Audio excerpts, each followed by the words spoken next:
이 지금 변화하는 국어와 매체 단원이 나와 있는데요. 자, 이 부분에서는 즉 과거 15세기 우리의 문자, 이 훈민정음이 만들어지게 되는데 그것이 현재 오늘날과 어떤 차이가 있는지 이걸 중심으로 여러분들이 정리를 좀 해놓으시면 될 것 같습니다. 자, 먼저 국어의 변화 과정을 좀 보시면 자, 언어는 시간의 흐름에 따라 변화하는 특성이 있어요. 자, 이것을 우리는 뭐라고 한다? 언어의 역사성이다. 이걸 다른 말로 가역성이란 말을 쓰기도 합니다. 역사성, 가역성 같은 말이에요. 자, 이것이 언어 단어 자체의 형태가 변할 수도 있고 뜻이 달라질 수도 있고 또 새로 생겨나는 말이 있고 자, 이런 것들이 다 그래서 국어는 우문이나 문법, 표기, 어휘 등 다양한 측면에서 끊임없이 변하면서 자, 현재의 모습을 이루게 되었습니다. 자, 그래서 언어와 삶은 매우 밀접하게 관련되어 있기 때문에 국어가 변화해온 이 모습을 살펴보는 일은 우리 민족의 역사나 문화를 이해하는 데 도움이 되겠죠. 자, 또한 과거 국어의 모습을 탐구함으로써 현대 국어에 대한 이해도 넓힐 수가 있다. 이렇게 보시면 되겠습니다. 자, 아래는 그 매체에 대한 이야기인데요. 자, 우리가 지금 음성 언어나 문자 언어, 또 인쇄 매체 또는 전파 매체나 디지털 매체, 다양한 매체들이 있는데 이걸 통해 우리는 의사소통을 한단 말이야. 자, 그리고 이때 이 매체들은 우리가 매체를 기반으로 하는 어떤 소통의 방식과 문화에 영향을 끼치게 되고요. 우리가 이 매체에서 사용하는 언어에도 그 영향을 미치게 됩니다. 자, 이런 것들이 바로 이 매체 변화의 특징이다 이렇게 보시면 될 것 같고요. 자, 아랫부분에서 지금 변화하는 국어에서 자, 여러분들이 반드시 머릿속에 정리해야 될 부분이 국어의 시대 구분이 되겠습니다. 이거는 여러분들의 그 한국사에서 시대 구분하고 차이가 없어요. 그래서 이것이 이제 고대 국가 또는 뭐 중세, 그 다음에 근대 이걸 나누는 그 역사적인 어떤 그 시간의 흐름과 똑같으니까 같이 연결시켜 놓으면 좋을 겁니다. 자, 우리가 지금 676년 신라가 삼국을 통일하는데 자, 이때 자, 그리고 그 우리 삼국시대가 있었겠죠? 통일신라 시대가 있고, 여기까지. 그래서 918년에 고려의 건국 이전까지의 그 국어를 우리가 뭐라 한다? 이것을 우리가 고대 국어라고 합니다. 자, 그리고 다시 고려의 건국부터 해서 언제까지요? 자, 이 1592년에 그때 뭐가 있었니? 자, 임진왜란이 발발을 했죠? 자, 여기까지의 국어를 우리는 뭐라고 하는 거고, 자, 이거 중세국어라고 합니다. 중세국어. 자, 이때 중세국어는 다시 두 개로 나눠지는데, 이 훈민정음. 자, 1443년 훈민정음이 창제된 이걸 기점으로 해서 그 이전까지의 중세국어를 전기 중세국어, 그리고 그 이후의 국어를 후기 중세국어 이렇게 나눠지게 됩니다. 자, 그리고 이 1592년 이 임진왜란이 끝난 그 다음부터 1894년 있죠? 자, 요때까지의 국어를 우리는 뭐라고 하고, 자, 이것을 우리가 근대 국어. 자, 이렇게 이야기합니다. 자, 그리고 마지막 이 근대, 가보개혁 이후를 현대 국어 이렇게 구분해요. 자, 우리가 지금 배우는 부분은 바로 여기 있는 중세 국어 중에서도 어느 부분? 바로 여기 있는 훈민정음이 창제된 그 이유가 되는 거니까 바로 이 부분에서 이 후기 중세 국어 바로 여기 15세기 이 표기를 우리가 배우게 되는 거예요. 자, 밑에 내려볼까요? 이 중세 국어에 어떤 특징이 있냐? 자, 언어는 다양한 요인에 따라서 끊임없이 변한다고 했어. 이걸 우리가 아까 언어의 역사성이라고 했고 가역성. 자, 지금 우리가 지금 쓰고 있는 지금도 그것은 변하고 있을 겁니다. 자, 그렇다면 국어의 옛 모습은 어땠는지, 현대 국어는 어떻게 달라졌는지. 자, 고려가 건국이 된 10세기 초, 자, 918년부터, 자, 여기는 임진왜란이 일어난 1592년, 이 16세기 말까지 국어를 우리가 중세 국어라고 합니다. 이 시기의 국어의 특징들을 보는데, 먼저, 우문을 먼저 보시면요. 자, 중세국어에는 오늘날에 없는 이 반치음이라는 게 있었고, 순경은 비읍, 아래아 등의 우문들이 있었습니다. 자, 이게 이제 중세국어에 존재하던 우문들인데, 자, 현대는 이것들이 다 사라져버렸죠. 자, 두 번째 자음의 경우는 음절의 끝소리에 지금 비읍, 디귿이나 비읍, 시옷, 비읍, 시옷, 디귿처럼 자음이 연속적으로 둘 이상이 오는데 이걸 뭐라 한다? 어두, 자음굿 이렇게 불렀어요. 자, 그 다음에 모음의 경우는 양성 모음은 양성끼리 어울리고 음성 모음은 음성 모음끼리 어울리는 모음 조화 현상이 엄격하게 지켜졌답니다. 자, 왼쪽에 보시면 자, 우리가 아래 아, 그 다음에 오아 등을 우리는 뭐라고 하고요? 자, 이런 것들을 우리가 양성 모음이라고 하고요. 양성 모음. 자, 거기에 비해서 자, 지금 어느 부분에 자, 여기는 우, 어 등을 우리는 뭐라고 하고요? 음성 모음이라고 합니다. 자, 그래서 양성은 양성끼리 어울리고 음성은 음성 모음끼리 어울리는 현상이 바로 뭐다? 그거를 우리가 모음 조화 현상이다 이렇게 얘기해요. 자, 그리고 또 한 가지. 자, 우문의 특징 중에 뭐가 있었냐면 저희 음절 안에 나타나는 소리의 높낮이로서 단어의 뜻을 구별하는 성조라는 게 있었습니다. 그래서 낮은 소리인 평성과 평성은 점을 안 찍어요. 자, 거기에 비해서 지금 몇 개를 찍는 거성은 점을 자, 한 개를 찍죠. 한 개. 그리고 상성은 점을 몇 개? 이 두 개를 찍어서 자, 낮았다 높아지는 소리를 표현하고 이걸 통해서 뜻을 구별했단 말이야. 자, 여기까지가 우문의 네 가지 특징이 되겠습니다. 자, 우리 현대 국어에 안 쓰이는 자음 모음이 있었다. 어두자음근이 있었다는 거. 자, 모음 조화가 잘 지켜졌다는 거. 그다음에 성조를 통해서 뜻을 구별했다는 거. 자, 이번엔 문법으로 들어갑니다. 중세 국어에는 주격 조사로 이가 쓰였는데 현대 국어에서는 이뿐만 아니라 뭐가 같이 쓰여요? 가가 쓰이고 있죠? 이게 지금 차이점이라고 보시면 됩니다. 자, 그래서 이때 이 주격조사 이는 그러니까 환경에 따라 각각 동그라미가 붙은 이 그냥 이렇게 모음 이만 쓰는 경우 또는 생략이 되는 경우 자, 이 세 가지 형태로 실현이 되었다. 이렇게 보시면 됩니다. 자, 예를 들어서 모음 이 할 때는 자, 모음은 여기 아랫부분에 뭐가 있기 때문에 자음이 있기 때문에 동그라미가 붙은 이를 썼고 붓케어, 붓채 이거는 자, 여라는 모음으로 끝났죠? 자, 이런 경우는 이 모음만 붙입니다. 자, 불휘처럼, 자, 뿔이란 뜻인데요. 얘는 원래 단어 자체가 지금 불휘에서 자, 이 모음이 와 있단 말이야, 지금. 자, 이런 경우는 여기다 또 덧붙일 수가 없기 때문에 이때는 생략을 합니다. 자, 하지만 불휘라고 써놓고 뿌리가 이런 식으로 우리가 해석을 하시면 됩니다. 자, 또한 중세 국어에서는 명사형 전성 어미로 옴과 um이 쓰였대요.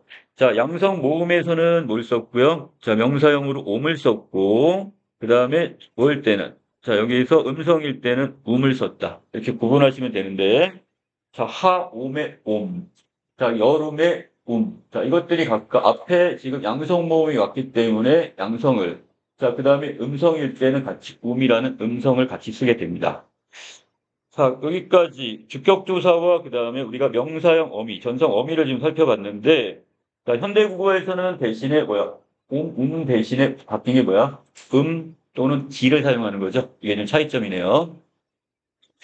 자, 아랫부분에 지금 표기 방법 보겠습니다. 중세 국어에는 현대 국어와 다르게 가로 쓰기가 아니라 무슨 쓰기를? 자, 세로 쓰기를 했다는 거. 우리가 그 다음 아래 지문에 보시면 나와 있겠지만, 자, 이렇게 지금 불이 깊은 난간처럼 아래로 쓰는, 세로 쓰기를 하고 있었다는 특징이 있었어요. 자, 그리고 띄어쓰기는 하지 않았고, 그 다음에 왼쪽에 성조를 나타내는 방점이라는 점을 찍었습니다. 자, 이것도 표기죠? 그래서 이걸 통해서 뜻을 구별했었단 말이야. 자, 그 아랫부분에 여기 성조 표시 다시 한번 볼까요? 우리가 평성에는 점을 왼쪽에 하나, 여기 아예 안 찍습니다. X 쳐놨어요, 제가. 자, 이렇게 자, 점이 아예 없습니다, 여기. 자, 이런 경우는 낮은 소리이면서 점을 찍지 않은 평성에 해당이 되고, 자, 거성은 왼쪽에 점을 하나 찍어 표기했는데, 자, 이것은 높은 소리를. 자, 상성은 왼쪽에 점 두 개 찍히는 뭘 썼다? 낮았다 높아지는 소리로. 바로 이렇게 해서 상성을 표시했다는 거. 자, 그리고 전체적으로 지금 소리 내는 대로 거의 쓰는 바로 이어 적기의 방법. 그러니까 종성이 그 뒤에 이 모음으로 시작하는 그 어떤 여기를 만나게 되면 우문이 거기 없어. 앞에 부분에 첫 소리에 단어의 첫 소리에 자음이 없을 때 자, 그것을 받침을 다음 첫 소리로 옮겨 적는 이어 적기 방법을 썼고 자, 받침은 지금 몇 개 중에 하나요? 받침은 저 7개, 8개 중에 하나로 쓰죠. 그래서 총 8종성법을 사용했다 이렇게 보시면 되겠습니다. 자, 좀 이따 8종성법 따로 좀 정리하겠습니다. 자, 이것이 이제 현대 국어로 오면서 조금씩 어떻게 돼요? 이어적기가 이제 끊어적기의 형태로 바뀌게 되죠. 자, 어휘면입니다. 자, 현대 국어에 비해서 고유어가 좀 많이 쓰였겠고요. 자, 그 다음에 하지만 한자가 유입되면서 자, 고요 한자가 경쟁이 일어나고 이 중에서 이제 그 이전에 비해서 이제 한자어로 많이 바뀌어 쓰이게 됐어요. 그러니까 고요는 많이 사라졌다는 얘기네요. 자, 이거 말고도 외래어가 지금 있었는데 그러니까 외국에서 들어온 말이 자, 중국에서 들어온 말, 몽골에서 들어온 말, 이쪽에 들어온 말들이 유입되어 쓰이기 시작했다는 거. 자, 결국 시간의 흐름에 따라 결국 어휘의 의미나 형태가 변하는 이것도 역사성을 보여주는 자료들이 많습니다. 자, 아랫부분에 보시면 이것은 그 1447년. 자, 우리가 1443년에 훈민정음을 만들어서 46년에 반포했단 말이야. 그 이듬해에, 자, 이게 지금 이 용교청가 이렇게 지어졌는데, 바로 이것을 통해서 바로 어떻게 우리가 이 훈민정음의 글자가 과연 쓸만한 글자인지, 실용성이 있는지를 확인하기 위한 그런 실험 단계라고 보시면 될 것 같아요. 자, 아랫부분에 보시면 현대어풀이가 있습니다. 이것과 그 위에 본문 같이 연결해 갖고 정리를 하셔야 됩니다. 자, 불휘 깊은 남간 이렇게 얘기했는데 뿌리가 깊은 나무는 이런 뜻이고요. 바람이 아니 밀새, 바람이 흔들리지 아니함으로 고지라는 단어가 보입니다. 자, 이거 나중에 한번 정리가 되는데 여기서는 보통 우리가 아까 팔종성법을 쓴다고 그랬잖아요. 근데 이거 팔종성법이 아니라 이건 종성, 부형, 초성의 방법을 쓴 단어입니다. 자, 그래서 여기다 하나 정리해 놓을게요. 자, 우리가 보통은 8개 자음 중에 하나를 쓰는데, 자, 이 종성에 다시 초성의 글자를 다시 갖다 쓰는, 그러니까 결국 지읒도 갖다 썼던, 이거 종성, 부형, 초성의 방법이라고 얘기합니다. 자, 하나하나씩 볼까요? 자, 주격조사는 지금 아까 가는 쓰이지 않았다고 했고, 이거 주격조사는 환경에 따라 이게 동그라미가 붙은 이냐, 모음만 쓴 이냐, 아니면 생략이 되느냐, 이 세 가지 경우인데, 자, 불휘의 경우는 원래 명사 자체가 모음이기 때문에 이때는 결국 어떻게 했어요? 자, 이때 세 번째 생략이 되는 주격이 조사가 생략된 경우가 되겠고, 자, 그 다음에 여기서 세로 쓰기도 보입니까? 깊은 할 때 위아래로 쓰는 세로 쓰기. 그리고 띄어쓰기가 지금 되어 있지 않고 왼쪽에 지금 점. 자, 여기 하나가 지금 보이는 게 휘에 이렇게 점이 찍혔고 안 찍힌 건 다 뭐야? 형성들이란 얘기가 되겠네요, 그럼. 자, 깊은의 뜻, 깊은 할 때 여기서 깊은으로 보아서 자, 이것은 소리 나는 데를 적는 이런 방법을 우리가 이어적기 연철이라고 얘기했었습니다. 자, 또 바람에라는 단어가 밑에 보이는데, 자, 바람에. 자, 이 아래아가 보입니까? 여기 아래아가 보이는데, 현대 국어에는 없는 우문이 있었고요. 이제 바람이라는 뭐에다가, 자, 여기다가, 자, 그 다음에 람. 자, 자음 이렇게. 자, 양성이 왔어요. 여기 람이라는 양성이 왔기 때문에 이때도 자, 이렇게 부사격 조사 에라는 양성이 쓰이게 되죠. 자, 이게 바로 자, 여기 있는 어떤 부분에 자, 바람의 요 양성 이니까 얘도 양성입니다. 그래서 이렇게 모음조가 지금 지켜졌다 이렇게 보시면 되겠네요. 자, 하나니의 경우는 자, 하다 많다라는 뜻입니다. 이건 우리가 세종대왕께서 했던 거 번역해 놓은 훈민정음 언해본에서도 하다라는 단어 한 번 쓰였어요. 많다 이렇게 해석을 하시면 되겠습니다. 자, 이 단어는 뭐와 구분해서 써야 된다? 자, 우리가 그 아에 의한 하다가 있습니다. 자, 이것은 어떠한 동작 내지 자, 행위를 하다 이럴 때 쓰는 자, 이것이 고대 국어와 지금의 이게 차이가 납니다. 아래아에 의한 하다는 동작, 행위를 하다의 의미고 그 다음에 아에 의한 하다는 이것은 많다의 뜻이니까 이걸 구분하시면 될 것 같아요. 자, 밑에 국어 자료 참고해가지고요. 자, 세종어제 훈민정음입니다. 이것은 훈민정음 해례본의 어제 서문과 예의를 자, 한글로 풀이해 놓은 건데 이 어제 서문이라는 것은 뭔데? 자, 이 부분은 자, 지금 세종대왕이 이 글을 왜 썼는지, 왜 한글이라는 걸 만들었는지에 대해서 밝혀놓은 이게 어제 서문 부분이고 예의 부분은 지금 이것을 하나씩 자음과 모음의 음값 그리고 어떨 때 이 단어 자음, 모음을 쓰는지에 대한 운용값을 설명해 놓은 부분이 예의 부분이 되겠습니다. 그럼 여러분 부분은 뭐가 되는 거야? 해례본 중에서 바로 여기 어제 서문 부분에 해당이 된다 이렇게 기억하시면 되겠죠. 자, 그리고 이것은 지금 뭘로? 우리말로 이렇게 풀이를 해놨기 때문에 이걸 언해본이라고 하는 거야, 지금. 한글로 풀이해놨다 해서 언해본. 자, 이 부분이 중세국어와 현대국어 어떤 차이가 있는지 보시면 될 것 같은데, 자, 이 부분은 여러분들 그 이전에 이미 프린트를 한번 정리를 했기 때문에 전체 낱말 뜻이나 여기 풀이는 아는 걸 전제로 해서 그냥 진도를 나가겠습니다. 자, 세종어제 훈민정음이란 말은 무슨 뜻이었고요? 자, 세종대왕께서 몸소 만드신, 자, 세종께서 몸소 지으신 백성을 가르치는 바른 소리 이렇게 해석한다고 그랬습니다. 자, 그리고 나라 탈 때 나라 플러스 시옷이죠.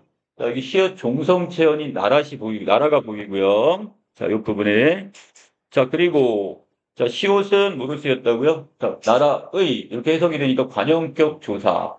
자, 그리고 말싸움이 할 때 말싸움 플러스 인데, 자, 이때 여기 주격조사 이가 붙어 있는 상태인데, 이때 자음이 앞에 왔기 때문에 주격조사는 동그라미가 붙은 이를 쓰고, 자, 이어 적기를 하고 있죠? 자, 소리 나는 대로 지금 표기를 했기 때문에 말싸 이가 되어버렸습니다. 자, 그리고 여기 각자병서라는 단어가 보이는데, 각자병서는 우리가 지금으로 말하는 된소리 있죠? 자, 이 된소리의 어떤 표기를 우리가 각자병서 이렇게 얘기합니다. 자, 이거 말고 두 개의 다른 자음을 나란히 쓰는 걸 아까 뭐라고 했어요? 어두 자음군. 그리고 그것을 우리가 합용병서라는 말을 씁니다. 자, 두 개의 단어를 합쳐서 이렇게 쓰면 이것은 합용병사가 되는 거고, 자, 어디 있을까요? 이 아랫부분에 보시면 여기 지금 빨갛게 된 부분에, 자, 이거 뜻을 보이시렵니까? 자, 뜻을 부분에는 지금 합용병서가 썼다 이렇게 보시면 되겠어요. 자, 거기 비해서 같은 소리를 다르게 동일한 자음을 써서 된 소리를 표기한 것을 우리가 지금 여기 각자병서라고 하고요. 자, 나라의 말싸움이 중국에 달아할 때, 자, 이 에라는 단어는요, 중국과 달라서 이렇게 해석이 되는데, 자, 이걸 우리가 비교 부사격 조사다 이렇게 얘기했고, 달아라는 거 현대 국어에서는 달라인데 여기 달아라고 되어 있네요. 자, 그러면 15세기에서는 리을, 이응 활용을 하고 거기에 비해서 현대 국어는 어떻게 바뀌었어? 리을에 활용을 한다. 이게 차이점이 되겠습니다. 자, 문자화로 서로 삼았디 아니할세 할 때 이 문자라는 것은 당연히 한자를 얘기하는 거겠고요.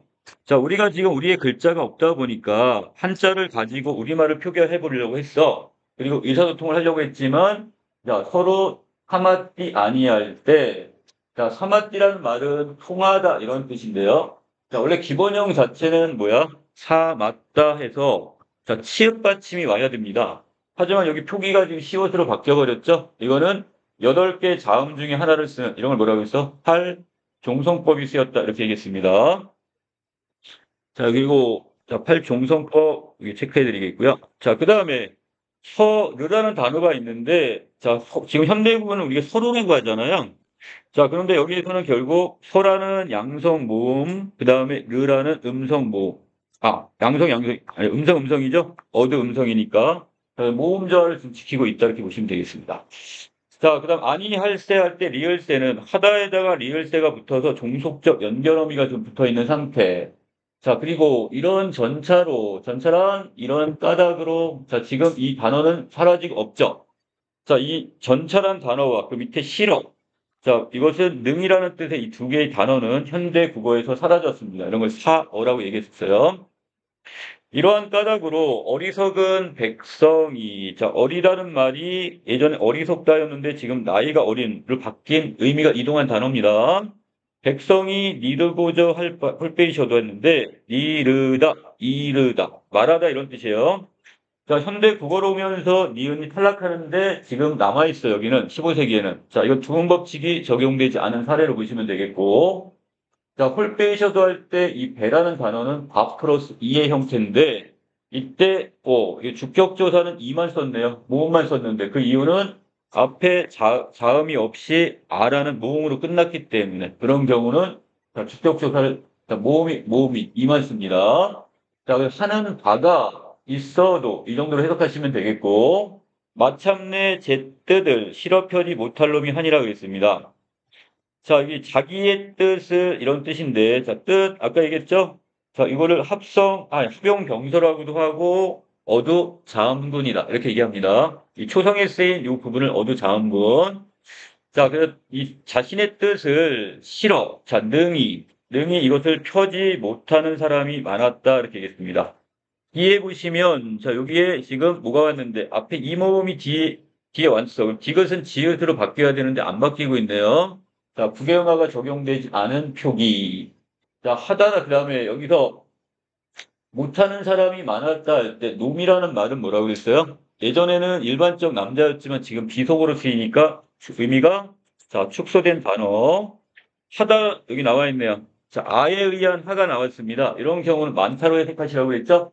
자, 그래서 자신의 뜻을 지금 표현하고 싶어도 표현하지 못하는 사람이 많았다 정도로 해석하시면 됩니다. 자, 내가 이것을 위하여 할 때, 나라는 단어가 보이는데, 이때 요 나는, 자, 여기도 마찬가지. 모음 다음에 있는 주격조사 이가 쓰였고요. 내가 이를 위하여 어여삐는 불쌍히 여겼다는 뜻이 되겠고요. 자, 여기도 너기다, 여기다. 자, 그래서 현대 국어에 와서는 주음 법칙이 적용됐지만, 자, 이 부분에서는 니은이 그냥 쓰였으니까 주음 법칙이 적용되지 않았고요. 새로 28자를 만든데요. 스물. 지금 20이란 단어는 수물이라고 표현하죠. 자, 이렇게 지금 우로 바뀌는 걸 원순이라고 하는데, 여기는 원순 모음화가 적용되지 않은 사례가 되겠습니다. 자, 그리고 28글자를 만들었다고 했어요. 자, 여기에서 말하는 28글자가 뭡니까? 이렇게 물어보게 되면, 자, 우리가 초성, 자음이라고 했죠? 자, 자음이 몇 개가 있었고, 17글자가 있었고, 자, 그 다음에 여기에다가 우리가 중성의 글자. 자, 중성은 모음을 얘기하는 거고, 자, 모음이 몇 개? 11장.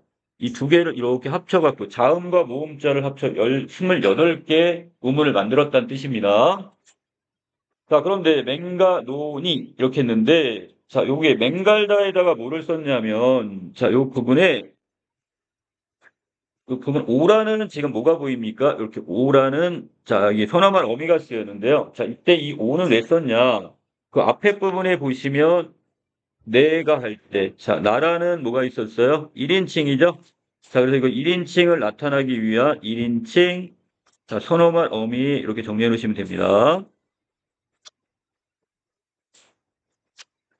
자, 내가 이것을 만드노니, 이 정도로 해석하시면 되겠고요. 자, 그래서 사람마다 하여금 수비 이겨. 자, 이것을 쉽게 익혀서 날로 쓰매. 자, 편안케 하고자 할 따름이라고 했습니다. 수비할 때, 자, 순경은 비읍이 보입니다. 하지만 우리가 아까 28자의 이 우문에는 이 순경은 비읍은 생략됐다고 그랬어요. 없어요. 이거 조심해 주시고. 자, 미겨할 때 얘도 쉽게 익혀서니까 자, 지금 현대 국어로 오면 익혀서 니은이 탈락돼야 되지만 여기 탈락이 안 됐으니까 이것도 두음 법칙 적용은 안 됩니다. 자, 그리고 날로 쓰매 자, 쓰다 비읍 시옷 다음 두 개가 이렇게 겹쳐나는 합용명사가 보이는데 이것도 어도 자음근이 되겠습니다. 자, 여기 중요한 건 바로 이 쓰다 부분인데 자, 이게 서술형 나오는 학교에서는 이게 거의 빠진 적이 없었던 문제이기도 해요. 자, 지금 기본형 쓰다에다가 어간에다가 자, 이때 명사형 전성 어미는 이 음과 음 두 개가 있는데 앞에 음성이 왔으니까 얘도 음성인 음이 와야 되겠죠? 자, 그리고 거기 에라는 지금 다시 조사가 지금 붙어 있는 상태가 되는데 자, 얘를 또 어떻게 해야 됩니까? 우린 이어적기, 연철을 써야 되겠죠? 자, 그래서 이때 쓰와 이 두 개 가지고 부딪혀 버려요. 자, 모음과 모음이 왜? 자, 요 부분에 지금 음값이 없는 여기 이응이 있기 때문에 이 자리는 비었다면 의와 우가 충돌을 해버려요. 자, 그렇다면 기존에 있었던 이 의가 먼저 이렇게 탈락이 됩니다. 그리고 이 명사형 어미의 음이 앞에 와서 붙어버립니다. 자, 그래서 수가 되고, 자, 그 다음에 다음 자리에 봤더니 여기 또 뭐가 없어요? 자, 여기 음값이 없는 이응이 있으니까 이 자리에 뭐가 와야 돼? 밑에 종성 받침이었던 미음은 다시 이어적기가 돼야 되는 거니까 결국 수내가 되었어요. 자, 마지막 할 따람 인이라도 따람에다가 이라가 결합한 거니까 자, 이 부분에서 이 부분에 이어적기가 지금 써였네요. 자, 이것도 이렇게 보시고 자, 아랫부분에 갑니다. 우문은 다음에서 알 수 있듯 중세 국어의 우문상의 특징인데, 자, 말싸미, 뜨들, 수비, 수매, 각각 제가 초록색으로 이렇게 동그라미 쳐놓은 것들은 뭐다? 자, 우리가 여기 방점을 찍어 놓은 건데, 자, 방점을 찍어서, 자, 음의 높낮이를 표시했고, 이걸 뜻을 구별했으니까 이게 바로 성조. 자, 비읍, 디귿, 비읍, 시읍처럼 어두 자음군이 쓰였고, 자, 이걸 뭐라고도 부른다? 합용, 병서. 이래도 틀리는 말은 아닙니다. 자, 그리고 비읍, 아래아와 순경은 비읍처럼 현대 국어에 쓰이지 않는 우문들도 있었다. 자, 이걸 보여주는 부분. 자, 문법 들어갑니다. 자, 중세 국어에서 현대 국어를 이렇게 바뀌는 과정에서, 자, 여기 중국 애 할 때 이 애는, 자, 지금 현대 국어에서는 와라는 비격격 조사로 바뀌었어요. 자, 그래서 과거와 형태가 좀 달라졌죠? 자, 그리고 비교부사격 조사의 형태가 달라졌다는 거. 백성이 할 때, 자, 백성. 자, 이거 주의할 게 하나 있는데, 요 아래에 있는 이 형은 지금 예디형, 꼭지가 있는 이형입니다. 자, 요 경우는 지금 받침, 자음이 있는 거야. 자, 그러기 때문에 이때는 지금 어떻게 쓴다? 요 경우는 이렇게 동그라미가 붙은 뭐를 써요? 이를 사용합니다. 그리고 이 경우 지금 끊어졌기처럼 보이죠?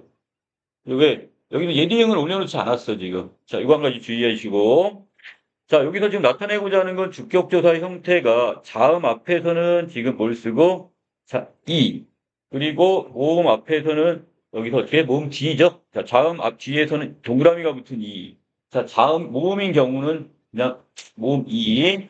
하지만 이 모음이나 반모음 이가 오게 되면 이때는 어떻게 그냥 생략을 시킨다 이렇게 보시면 되고.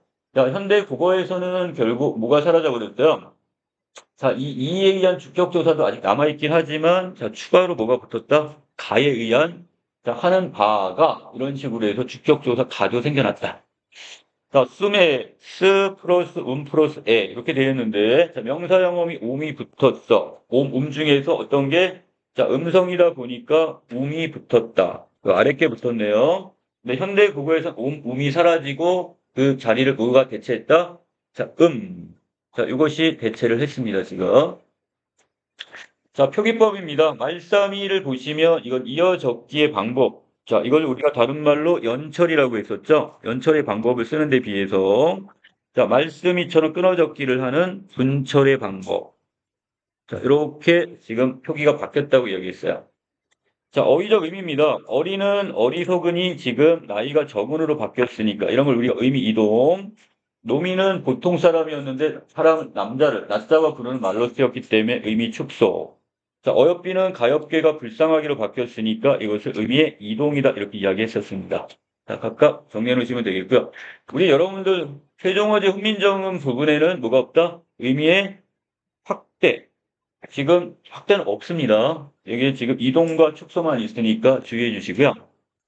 자, 아랫부분에 보시면 이건 1926년도의 그 표기 방법인데요. 자, 이 님의 침묵이란 작품, 한영우님의 어떤 시집 제목이기도 한데, 자, 본문 내용에 보시면, 자, 이 안에 나룻배우 행인이란 시가 한 편이 있습니다. 자, 그런데 오른쪽은 지금 2000년대 책에 출간되었을 때 이것이 어떻게 된 거야? 현대어 표기로 바뀌어놓은 거고, 왼쪽은 예전에 발표 당시의 표기로 보시면 될 것 같아요. 자, 많이 좀 다르죠? 제가 동그라미 쳐놓은 부분들이 좀 많이 있는데, 다 이것들은 현대국어와 다른 부분들이 되겠어요. 자, 읽을 때도 어떻게? 오른쪽에서 왼쪽으로 읽습니다. 그리고 쓰기는 아래로 쓰는 세로 쓰기를 했어요. 나룻배와 행인처럼 이렇게 어떻게 세로 쓰기가 보이고, 자, 나룻배 할 때 여기 뭐가 들어가요? 자, 이거 시옷. 자, 우리가 이게 이제 관형격 조사인데, 자, 이런 게 여기 지금 쓰였고, 자, 그 다음에 이 집밥 씁니다 할 때, 밥씀, 음을 써버렸네요. 자, 안고 부분에 보시면 띄어쓰기가 안 되어 있고, 여기도 시옷이 지금 들어가 있는 것도 특징. 갑니다. 비읍을 안 쓰고 미음. 자, 그 다음에 깊으나라는 단어가 있는데, 자, 이걸 여러분들과 이것까지 설명을 하고 넘어갈지 모르겠지만, 자, 이건 일단 해놓을게요. 자, 우리가 깊다라고 하면, 자, 피읍 받침을 쓰잖아요. 그 깊으나, 이렇게 써야 된단 말이야. 그쵸? 자, 근데 이 피읍을, 자, 피읍은 지금 이게, 이 축약 중에 거센 소리 되기 혹시 배웠죠? 뭐예요? 예설 소리와 히읗이 만나면 이게 거센 소리를 바뀌는 게, 이게 거센 소리 되기 축약이란 말이야. 자, 다시 갑시다. 우리가 비읍에다가 뭐를 합치면 플러스 히읗이 결합이 되면 얘가 뭐가 돼? 얘가 바로 여기 있는 피읍이 된단 말이야. 이게 축약이라면 축약의 반대, 역축약이 되면 뭐가 되는 거야? 풀어놓는 거야. 풀어서 지금 피읍을 비읍과 히읗으로 나눠 적는 것을 재음소화라고 합니다. 이해되시죠? 자, 그러면 얘를 어떻게 써놨어? 일부러 기프나에서 위에 이 초록색처럼 써야 될 것을 기프나처럼 비읍과 히읗으로 나눴었죠. 이게 바로 재음소화 이렇게 보시면 돼요. 자, 나머지들은 지금 현대국어의 다른 표기 방법이나 띄어쓰기가 덜 되어 있는 걸 보여주는 부분이겠고요. 자, 아래로 바로 내려가겠습니다.